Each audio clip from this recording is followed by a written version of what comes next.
Clip number 1119۔ اس clip میں آپ قرآن پاک کی سورہ روم کی آیت نمبر 20 سے 21 تک کی تلاوت، ترجمہ اور تفسیر قرآن صراط الجنان سماعت فرمائیں گے۔ بسم اللہ الرحمن الرحیم۔ ترجمہ، اللہ کے نام سے شروع جو نہایت مہربان رحمت والا ہے۔ وَمِنْ آيَاتِهِ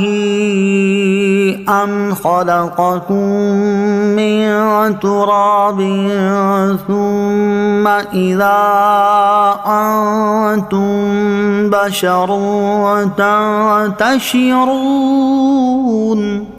ترجمہ، اور اس کی نشانیوں سے ہے کہ اس نے تمہیں مٹی سے پیدا کیا، پھر جبھی تم انسان ہو جو دنیا میں پھیلے ہوئے ہو۔ وَمِنْ آيَاتِهِ، اور اس کی نشانیوں سے ہے۔ اس آیت میں اللہ تعالیٰ کی وحدانیت اور قدرت پر انسان کی پیدائش سے استدلال کیا جا رہا ہے۔ اس کا خلاصہ یہ ہے کہ اے لوگو، اللہ تعالیٰ نے تمہیں مٹی سے پیدا کیا اور جیتا جاگتا انسان بنایا، اور مٹی ایک بے جان چیز ہے جس میں حیات اور حرکت کا کوئی اثر نہیں ہے۔ پھر یہی نہیں بلکہ تمہارے اندر شعور اور عقل پیدا کی، خیالات، احساسات اور جذبات پیدا کیے، گفتگو کرنے اور چیزوں میں تصرف کرنے کی قدرت دی، اور یہ سب چیزیں مٹی کا بنیادی جزو نہیں ہیں۔ پھر تم لوگ اپنی اور اپنی صفات کی پیدائش کے بعد مختلف اغراض و مقاصد کی وجہ سے دنیا میں پھیلے ہوئے ہو۔ اگر تم ان چیزوں میں غور کرو گے تو تم پر ظاہر ہو جائے گا کہ جس نے انسان کو پیدا کیا وہ واحد ہے، اس کا کوئی شریک نہیں، اور وہ کامل قدرت رکھتا ہے۔ اور وہ جو مٹی جیسی بے جان چیز سے جیتا جاگتا انسان بنانے کی قدرت رکھتا ہے، وہ انسانوں کی موت کے بعد انہیں دوبارہ زندہ کرنے پر بھی قادر ہے۔ نوٹ: آیت میں جو یہ فرمایا گیا کہ اس نے تمہیں مٹی سے پیدا کیا، اس سے مراد یہ ہے کہ اللہ تعالیٰ نے انسانوں کی اصل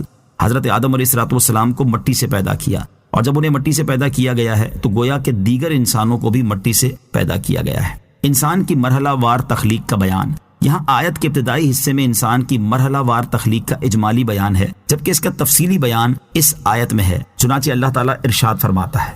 یا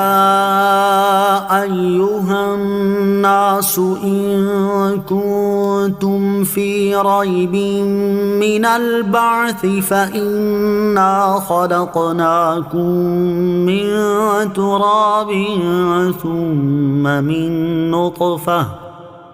فَإِنَّا خَلَقْنَاكُم مِّن تُرَابٍ ثُمَّ مِن نُّطْفَةٍ ثُمَّ مِنْ عَلَقَةٍ ثُمَّ مِن مُّضْغَةٍ مُّخَلَّقَةٍ وَغَيْرِ مُخَلَّقَةٍ لِّنُبَيِّنَ لَكُمْ وَنُقِرُّ فِي الْأَرْحَامِ مَا نَشَاءُ إِلَىٰ أَجَلٍ مُّسَمًّى ثُمَّ نُخْرِجُكُمْ طِفْلًا ثُمَّ لِتَبْلُغُوا أَشُدَّكُمْ وَمِنكُم مَّن يُتَوَفَّىٰ وَمِنكُم مَّن يُرَدُّ إِلَىٰ أَرْذَلِ الْعُمُرِ لِكَيْ لَا يَعْلَمَ مِن بَعْدِ عِلْمٍ شَيْئًا۔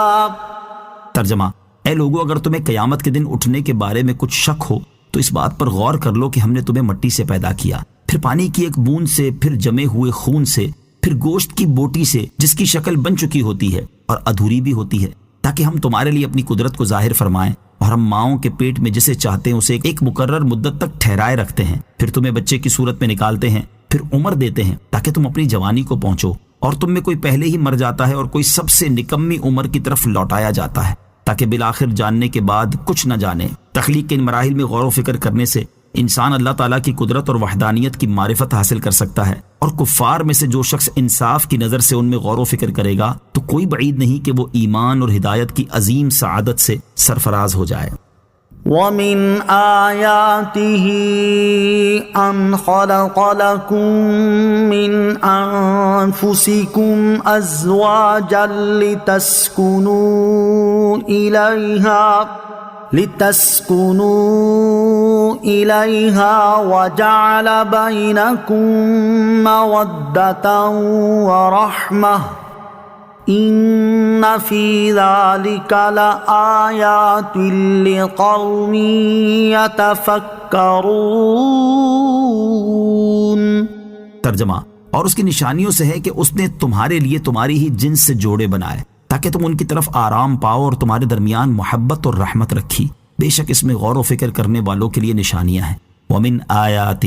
اور اس کی نشانیوں سے ہے۔ ارشاد فرمائے کہ اللہ تعالیٰ کی قدرت کی نشانیوں میں سے ایک یہ ہے کہ اللہ تعالیٰ نے تمہارے لیے تمہاری ہی جنس سے عورتیں بنائیں جو شرعی نکاح کے بعد تمہاری بیویاں بنتی ہیں تاکہ تم ان سے سکون حاصل کرو۔ اور اگر اللہ تعالیٰ حضرت آدم علیہ السلام کی اولاد میں صرف مرد پیدا فرماتا اور عورتوں کو ان کے علاوہ کسی دوسری جنس جیسے جنات یا حیوانات سے پیدا فرماتا تو مردوں کو عورتوں سے سکون حاصل نہ ہوتا بلکہ ان میں نفرت پیدا ہوتی، کیونکہ دو مختلف جنسوں کے افراد میں ایک دوسرے کی طرف میلان نہیں ہوتا اور وہ ایک دوسرے سے سکون حاصل نہیں کر سکتے۔ پھر انسانوں پر اللہ تعالیٰ کی یہ کمال رحمت ہے کہ مردوں کے لیے ان کی جنس سے عورتیں بنانے کے ساتھ ساتھ شوہر اور بیوی کے درمیان محبت اور رحمت رکھی کہ پہلی کسی معرفت اور کسی قرابت کے بغیر ایک دوسرے کے ساتھ محبت اور ہمدردی ہو جاتی ہے۔ بے شک ان چیزوں میں غور و فکر کرنے والوں کے لیے اللہ تعالیٰ کی عظمت اور قدرت پر دلالت کرنے والی نشانیاں ہیں۔ اگر وہ ان میں غور کریں گے تو انہیں معلوم ہو جائے گا کہ جس نے دنیا کے نظام کو اس احسن انداز میں قائم رکھا ہوا ہے صرف وہی عبادت کا مستحق اور